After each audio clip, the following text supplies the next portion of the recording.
But it's good to catch up with you, man. And we got some big time news, of course, with school coming to an end. There's a lot of decisions being made, not just for these athletes getting to the next level, but where they're going to finish their high school career.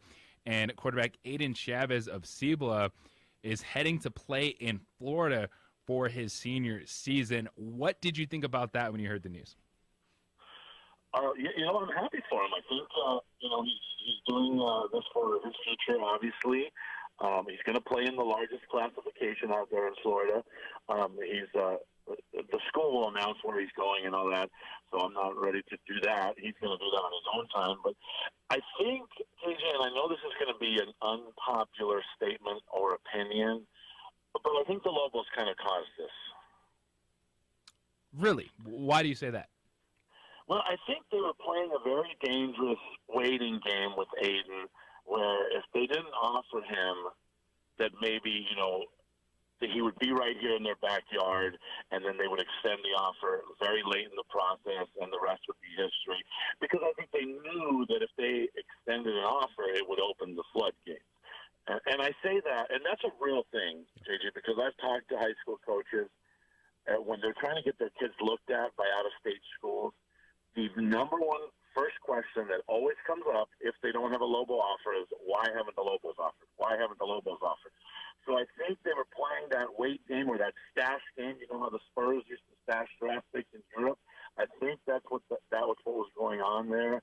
Because obviously that's a position the Lobos haven't really figured out, right, as quarterback. And I think he would have fit that need. But so I really think that hurt Aden in his process, that the other offers didn't quite come. And so, he had two options. Do I stay here and hope this works out by the senior year? Or do I aggressively move and take, bet on myself, gamble on myself and my future? Now, the blueprint's there because he had a linebacker at Cibola a couple of years ago who also really wasn't feeling the local love. He moved to Florida, got a handful of Power 5 offers. So I think that's kind of the route that Aden's going to go. Yeah, and you look at Aden Chavez. Last year he was second team All State, Class 6A, 3,075 yards passing, 32 touchdowns, 6'5". He's athletic. What have you seen just in the development of him as a player, and then the challenge that is trying to figure out, all right, how good is Aden Chavez versus what he's working with, and especially when he's going up against Volcano Vista and Cleveland and Rio Rancho in the district. Well, I want to start with, first of all, as I know how hard he works, so I know that, right? I know he's always, improving and getting better.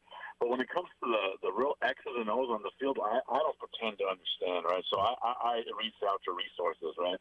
So when I'm in the broadcast booth with a Daryl Stoneham that's played at Michigan, that's been drafted, when I'm golfing with a Nate Davis, who's a Ball State Hall of Fame quarterback and was drafted, I ask them, and they, those guys all say the same thing. They're like, this kid's the real thing. He can make every throw on the field. He can do all the things that is looked at the combine. He's the real deal. And, so I always kind of step back and let those guys be the judge of that because they've forgotten more than I'll know.